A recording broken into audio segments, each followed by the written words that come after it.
In this video, we'll explore a practical example that shows the proper way to combine the user input, action, and condition nodes to build a clean and intelligent automation flow.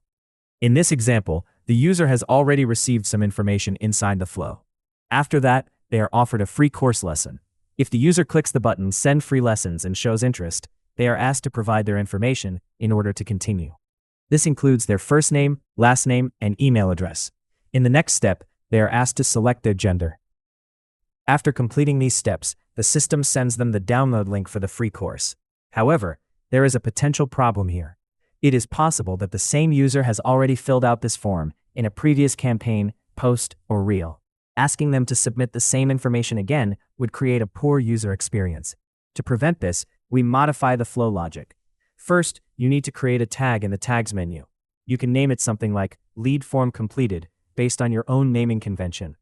After the user clicks Send Free Lessons and shows interest, instead of immediately displaying the form, we insert a condition node to check whether a tag called Lead Form Completed has already been assigned to them. This tag represents that the user has previously completed the form.